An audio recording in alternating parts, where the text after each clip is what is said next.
यह वाकया है शाहपुर गांव के एक छोटे से कस्बे का। सोनिया एक दिलकश दोशीजा थी।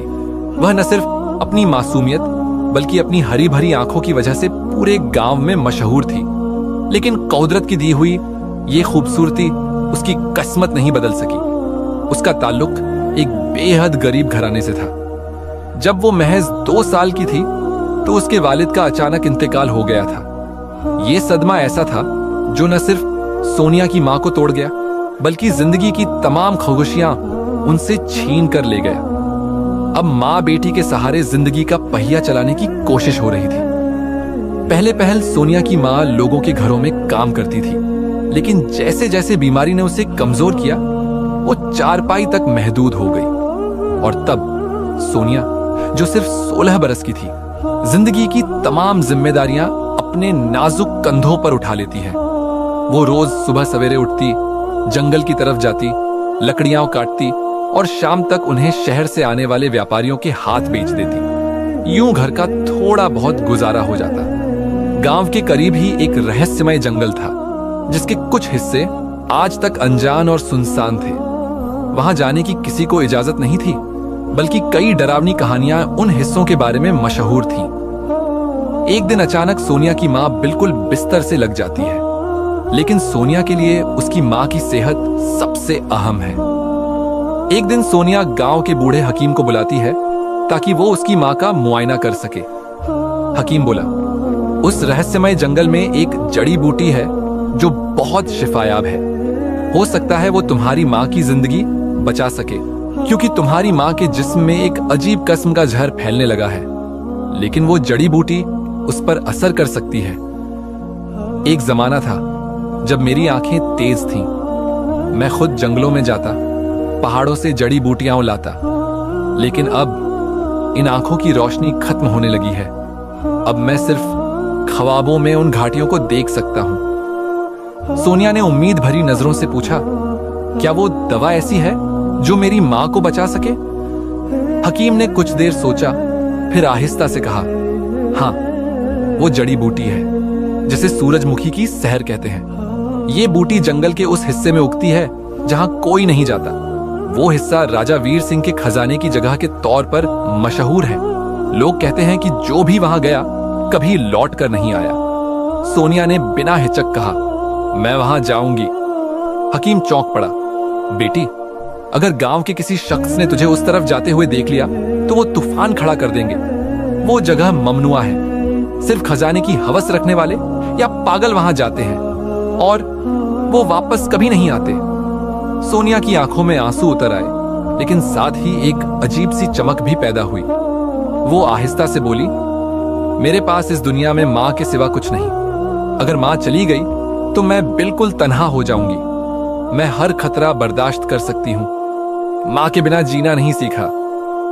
हकीम खामोश रहा, गोया दिल ही दिल में सोनिया के हौसले को सलाम कर रहा हो। उसी रात जब पूरा गांव तारीकी की चादर में लिपटा हुआ था, सोनिया आहिस्ता से अपने बिस्तर से उठी। उसने मां के चेहरे पर एक आखिरी मोहब्बत भरी नजर डाली, फिर आहिस्तगी से दरवाजा खोलकर बाहर निकली ताकि किसी को आवाज न आए। उसके कदम धीरे धीरे जंगल की तरफ बढ़ने लगे। रास्ता सुनसान था, मगर सोनिया के कदम नहीं रुके। हर कदम के साथ उसका दिल जोर जोर से धड़कने लगता, लेकिन उसके हौसले में लर्जिश न थी। वो दिल में बार बार सिर्फ एक दुआ मांगती जा रही थी, या अल्लाह, मां को शिफा दे दे, मुझे रास्ता दिखा दे। उसके हाथ में एक छोटी सी मशाल थी जिसकी मध्यम रोशनी सिर्फ चंद कदम आगे दिखा रही थी। अचानक जंगल के दरवाजे पर आकर वो रुकी। ये वो मुकाम था जहां से आगे जाने की किसी को इजाजत न थी। वहां एक पुराना सा लकड़ी का बोर्ड लगा था जिस पर मिट्टी से अटे अल्फाज अब भी दिखाई देते थे, यहां से आगे जाना मना है, मौत तुम्हारा इंतजार कर रही है। सोनिया ने गहरा सांस लिया, दिल को थामा और एक कदम उस ममनुआ दुनिया की जानिब बढ़ा दिया। जैसे ही वो जंगल के अंदरूनी रास्ते में दाखिल हुई, उसे एक अजीब सी बेचैनी ने घेर लिया। अचानक फजा में ठंडक बढ़ गई, जैसे हवा में कोई रहस्यमय लम्स घुल गया हो। हर कदम के साथ ऐसा लगता जैसे कोई चीज पीछे से ताकुब कर रही हो। फिर एक लम्हा ऐसा आया जब वाकई उसे पीछे से किसी के कदमों की चाप सुनाई दी, निहायत हल्की मगर मुसलसल। सोनिया का दिल जोर जोर से धड़कने लगा। उसने फौरन रुककर पलटकर देखा, लेकिन पीछे सिर्फ चांदनी से भीगी जमीन और कुछ सरकती हुई झाड़ियां थीं। क्या ये मेरा वहम है? उसने खुद से सवाल किया। मगर जैसे ही वो आगे बढ़ी, वो आवाज फिर उभरी, टक टक टक। अब की बार आवाज थोड़ी और वाज़ेह थी। सोनिया की सांसें रुकने लगी। उसने एक बार फिर पलटकर देखा और इस बार उसकी आंखें हैरत से फैल गईं। जमीन पर एक लंबी सी लकीर वाज़ेह हो चुकी थी, जो बिल्कुल वहां से शुरू होती थी जहां सोनिया ने कदम रखा था, और सीधी उसके पीछे पीछे चली आ रही थी। ये लकीर, ये कैसे बन रही है? कोई मेरे पीछे है या कुछ? उसका गला सूखने लगा। उसने हाथ में थामी मशाल को और जोर से पकड़ा, जैसे वहीं उसकी आखिरी ढाल हो। लेकिन सोनिया ने अपने कदम नहीं रोके। उसे पता था कि हकीम ने जिस पौधे का जिक्र किया था वो जंगल के आखिरी कोने में है, जहां खुशबू तेज हो, जमीन में नमी हो और पौधे की जड़ों से हल्की हल्की रोशनी निकलती हो।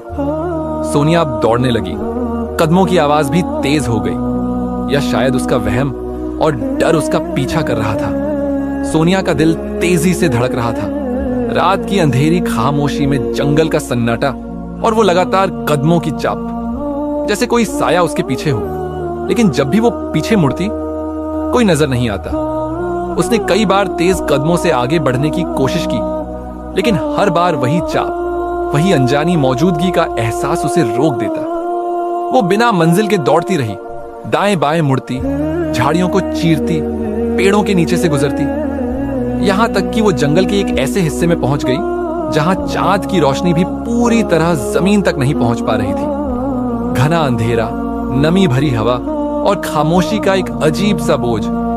सोनिया ने बेबसी से चारों ओर नजर दौड़ाई, लेकिन वो खुशबूदार पौधा जिसे वो ढूंढ रही थी कहीं नहीं दिखा। न कोई रास्ता, न कोई संकेत कि वो वापस घर कैसे जाएगी। उसने अपने दोनों हाथों से सिर पकड़ लिया और एक पुरानी झुकी हुई जड़ के किनारे बैठ गई। उसके दिल की धड़कन अब आंसुओं की रफ्तार से मिल चुकी थी। आंखों से टपकते आंसू उसके हाथों पर गिर रहे थे, जैसे उसकी बेबसी को खुद कुदरत ने महसूस कर लिया हो। माँ, मैं आपके लिए सब कुछ करने निकली थी, लेकिन अब मैं खुद ही खो गई हूं। वो धीमी आवाज में बुदबुदाई। अचानक एक बार फिर वही आवाज, टक टक, नरम पर लगातार। सोनिया ने बेइख्तियार अपने सीने पर हाथ रखा। दिल इतनी जोर से धड़क रहा था कि मानो वो इस आवाज से बाहर निकलने को बेताब हो। फिर पेड़ों के बीच से, काली शाखों की ओट से एक साया हरकत में आया।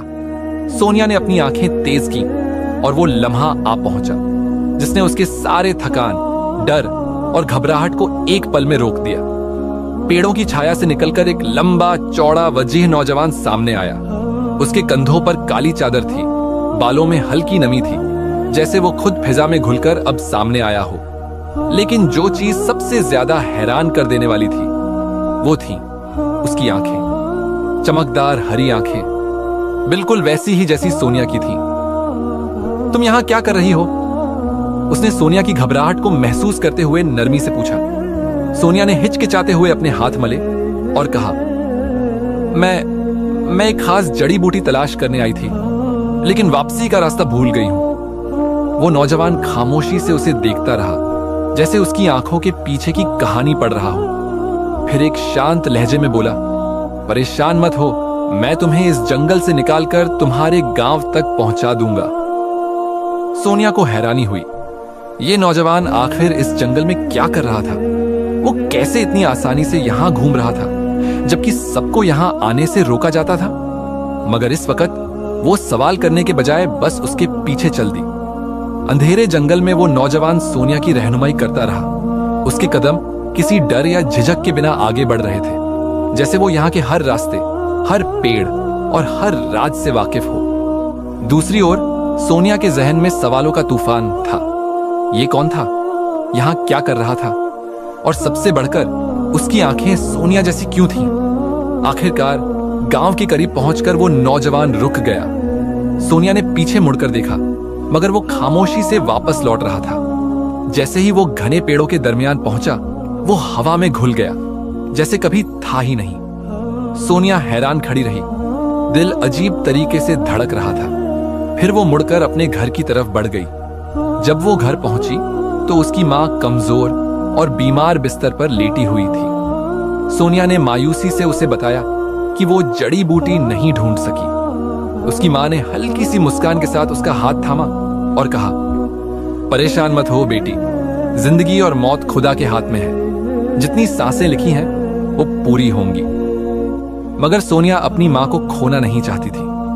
अगले दिन जब गांव का हकीम आया तो उसने मां की नब्ज देखी और गहरी सांस लेते हुए कहा, उसकी हालत बहुत नाजुक है। मुझे नहीं लगता कि ये 1 महीने से ज्यादा जी पाएगी। सोनिया का दिल जैसे मुट्ठी में आ गया, आंखों में आंसू भर आए। हकीम साहब, अगर मैं वो जड़ी बूटी ढूंढ लूं तो क्या मेरी मां बच सकती है? हकीम ने एक लम्हे के लिए उसे गौर से देखा, फिर धीरे से कहा, शिफा देने वाला खुदा है, लेकिन अगर वो जड़ी बूटी मिल जाए तो शायद तुम्हारी मां की जिंदगी लंबी हो जाए। सोनिया की आंखों में एक चमक आई। तो फिर मैं दोबारा उस जंगल में जाऊंगी, मां ने कमजोर आवाज में पुकारा। सोनिया, रात को जंगल में मत जाना बेटी, वहां। मगर सोनिया ने अपनी मां के होंठों पर उंगली रख दी। आप मेरे लिए दुनिया की सबसे कीमती चीज है। मैं हर कीमत पर वो जड़ी बूटी ढूंढ कर लाऊंगी। सोनिया के दिल में डर और उम्मीद की मिली जुली भावना थी। वह धीरे धीरे जंगल की ओर कदम बढ़ा रही थी, लेकिन आज वह पिछली रात की गलती दोहराना नहीं चाहती थी। इसलिए उसने अपने हाथ में छोटे सफेद पत्थर भर लिए थे। हर कुछ कदमों पर वह एक पत्थर रास्ते में गिरा देती ताकि वापसी का रास्ता चिन्हित रहे। जंगल की अंधेरी रात में पेड़ों की सरसराहट और दूर से आती रहस्यमयी आवाजें उसके दिल में बेचैनी पैदा कर रही थीं, लेकिन मां की मोहब्बत और उसकी जिंदगी की उम्मीद उसे आगे बढ़ने पर मजबूर कर रही थी। यह कैसे हो सकता है? उसने खुद से बुदबुदाते हुए कहा और अपनी मुट्ठी में बचे हुए पत्थरों को घूरने लगी। यह कैसा जादुई मंजर था! जैसे ही वह एक पत्थर फेंकती, कोई अदृश्य शक्ति पीछे से आकर उसे उठा लेती थी। उसकी रीढ़ की हड्डी में सिहरन दौड़ गई, दिल की धड़कन तेज हो गई। डर के बावजूद वह अपने मकसद पर अडिग रही। वह रुक नहीं सकती थी। उसे अपनी मां के लिए वह जड़ी बूटी खोजनी ही थी, चाहे कुछ भी हो जाए। अब वह जंगल के आखिरी किनारे पर पहुंच चुकी थी। यहाँ का माहौल और भी ज्यादा रहस्यमय था। ठंडी हवा के झोंकों के साथ एक अजीब सी खुशबू महसूस हो रही थी। अचानक उसे अपने पीछे किसी की मौजूदगी का एहसास हुआ। जैसे ही उसने पलट कर देखा, उसकी आंखें हैरानी और खुशी से चमक उठी। यह वही हरे आंखों वाला अजनबी था। वह चुपचाप मुस्कुराते हुए उसे देख रहा था। उसकी हरी आंखें चांदनी में चमक रही थीं, जैसे जंगल के किसी पुराने रहस्य की रक्षक हो। सोनिया की घबराहट कुछ कम हुई, क्योंकि यह वही युवक था जिसने पिछली रात उसकी मदद की थी। तुम हर रात यहां क्या लेने आती हो? युवक ने नरम लहजे में पूछा। सोनिया ने बेचैनी से अपने हाथ मले, फिर धीरे से बोली, मैं एक खास जड़ी बूटी खोज रही हूं जो मेरी मां को जिंदगी दे सकती है। युवक ने उसकी बात ध्यान से सुनी, फिर धीमे स्वर में बोला, यह जंगल आम इंसानों के लिए नहीं है। यहां कदम रखना बहुत खतरनाक हो सकता है, लेकिन अगर तुम वाकई अपनी मां के लिए आई हो तो मैं तुम्हारी मदद करूंगा। सोनिया की आंखों में उम्मीद की किरण चमक उठी। वह खुशी से बोली, क्या तुम सच में मेरी मदद करोगे? युवक ने हल्की सी मुस्कान के साथ सिर हिलाया, फिर गहरे स्वर में कहा, लेकिन शर्त यह है कि तुम्हें मुझ पर भरोसा करना होगा और मेरी हिदायतों पर चलना होगा, क्योंकि इस जंगल में बहुत से रहस्य छिपे हैं और कुछ चीजें ऐसी हैं जो तुम्हें नहीं देखनी चाहिए। वह उस युवक के पीछे चलने लगी और दोनों रहस्यमयी जंगल में और अंदर की ओर बढ़ने लगे। मैंने सुना था कि इस जंगल में एक खास खुशबूदार जड़ी बूटी उगती है जो बड़ी बड़ी बीमारियों का इलाज है। पिछले कई दिनों से मैं उसी पौधे की तलाश में यहां आती हूं, मगर वह मुझे कहीं नहीं मिल रहा। हरे आंखों वाला युवक चुपचाप उसे देखता रहा, फिर वह हल्के से मुस्कुराया और बोला, मैं तुम्हारी मदद कर सकता हूं सोनिया। वह पौधा मुझे पता है कहाँ है, क्योंकि मैं इसी जंगल में रहता हूं। सोनिया चौंक गई। हैरानी उसके चेहरे पर साफ झलक रही थी। तुम इसी जंगल में रहते हो? वह धीरे से बोली, जैसे खुद से सवाल कर रही हो। युवक ने हाँ में सिर हिलाया। यह जंगल मेरा घर है। यहाँ की हर शाख, हर पत्ता, हर खुशबू मेरे लिए अजनबी नहीं है। तुम जिस पौधे की तलाश में हो वह ज्यादा दूर नहीं है। फिर उसने एक दिशा की ओर इशारा किया। सोनिया ने सिर उठाकर देखा। वाकई थोड़ी ही दूरी पर एक अजीब सी चमकदार रोशनी में नहाया हुआ पौधा झूम रहा था। उसकी खुशबू इतनी खास और गहरी थी कि पूरे जंगल में महक फैल गई थी। सोनिया तेजी से उस पौधे की ओर बढ़ी और उसे नरमी से हाथ में थाम लिया। उसकी आंखों में चमक आ गई, जैसे उसे जिंदगी की सबसे कीमती चीज मिल गई हो। वह खुशी से युवक की ओर पलटी और उत्साह से बोली, तुमने मेरी मां की जान बचा ली। मैं तुम्हारी शुक्रगुजार हूं। युवक चुपचाप मुस्कुराया। उसकी आंखों में एक गहरा सुकून और एक अनजाना एहसास था। सोनिया ने हिचकिचाते हुए पूछा, क्या तुम हमेशा इस जंगल में रहते हो? मैंने कभी किसी को यहां नहीं देखा। हाँ, मैं यहीं रहता हूं और तुम्हें भी अक्सर देखता हूं। जब तुम दिन में लकड़ियां बटोरने आती हो, जब तुम पेड़ों के बीच खोकर हवा से बातें करती हो और जब तुम थक कर साया ढूंढती हो, मेरी नजर हमेशा तुम पर रहती है। इसीलिए आज रात जब तुम आई तो मैं तुम्हारे पीछे पीछे चल पड़ा। सोनिया हैरान रह गई। उसका दिल अजीब सी रफ्तार से धड़कने लगा, जैसे वह कुछ जानने लगी हो जो उसने पहले कभी महसूस नहीं किया था। अब वह लौटने लगी। जड़ी बूटी उसके आंचल में थी और दिल में अजीब सी खुशियों और बेचैनी। मगर जैसे ही वह चलने लगी, अचानक वह युवक फिर बोला। सोनिया, वह रुक गई। क्या तुम मुझसे दोबारा मिलने आओगी? जब सोनिया ने आहिस्ता से हाँ में सिर हिलाया तो हरे आंखों वाले युवक के चेहरे पर एक शांत सी खुशी छा गई। उसकी मुस्कान गहरी हो गई और वह धीमे लहजे में बोला, चलो मैं तुम्हें तुम्हारे घर तक छोड़ आता हूं। जंगल में रात का वक्त खतरनाक हो सकता है। सोनिया ने एक लम्हा उसकी तरफ देखा, फिर सिर हिलाते हुए उसके साथ चलने लगी। जंगल की अंधेरी पगडंडी पर जब वो दोनों साथ चल रहे थे तो हवा में एक अजीब सी खामोशी और करीब होने का एहसास था। सोनिया को यह भी महसूस हुआ कि जब से वह उस युवक के साथ चलने लगी थी, जंगल की सारी डरावनी आवाजें जैसे खामोश हो गई थीं और हर चीज उनके रास्ते से हटती जा रही थी। जब वो गांव के करीब पहुंची तो युवक वहीं रुक गया। अब तुम यहां से अकेली जा सकती हो। सोनिया ने हैरानी से पूछा, तुम साथ नहीं चलोगे? वह मुस्कुराकर बोला, नहीं, मेरा स्थान जंगल है। तुम्हारी दुनिया यहां खत्म होती है, मेरी वहीं से शुरू होती है। और यह कहकर वह वापस जंगल की तरफ मुड़ गया। जैसे ही उसने पेड़ों के बीच कदम रखा, वह एक धुंध में लिपटा और पल भर में आंखों से ओझल हो गया। सोनिया हैरान होकर उस मंजर को देखती रह गई, जैसे कोई सपना उसकी आंखों के सामने घुल गया हो। मगर उसके हाथ में वो कीमती जड़ी बूटी थी जिसकी महक अब भी उसकी सांसों में बसी हुई थी। जब वह घर पहुंची तो सीधा हकीम जी के पास गई। जड़ी बूटी उनके हाथ में थमाते हुए बोली, यह वही पौधा है जिसके बारे में आपने बताया था। हकीम जी ने जैसे ही जड़ी बूटी को देखा, उनकी आंखें हैरानी से चमक उठी। सुभान अल्लाह बेटी, यह वाकई वही पौधा है। वह खुशी से सोनिया की तरफ मुतवज्जे हुए और कहने लगे, तुमने यह कहां से हासिल किया? यह जड़ी बूटी तो बरसों से लोगों की नजरों से ओझल है। जो भी इस जंगल में इसे खोजने गया, खाली हाथ लौट आया। सोनिया ने धीरे से कहा, बस अल्लाह का करम हुआ। हकीम ने उसकी हिम्मत को सराहते हुए कहा, तुमने जिस हौसले और मोहब्बत से अपनी मां के लिए यह पौधा ढूंढ निकाला है, उस पर तुम काबिल ए तारीफ हो। यह न सिर्फ तुम्हारी मां के लिए शिफा का जरिया बनेगा, बल्कि दूसरों बीमारों के लिए भी जिंदगी की किरण हो सकता है। मगर वह एक लम्हे को रुके, फिर संजीदा लहजे में बोले, इसके बारे में किसी को न बताना बेहतर होगा। सोनिया ने हैरानी से पूछा, क्यों? हकीम ने आहिस्ता आवाज में बताया, यह जंगल आम जंगल नहीं है। पुरानी कहानियों में लिखा है कि इस जंगल के खजाने की हिफाजत एक कबीला करता है। ऐसा कबीला जो इंसान नहीं, नाग है।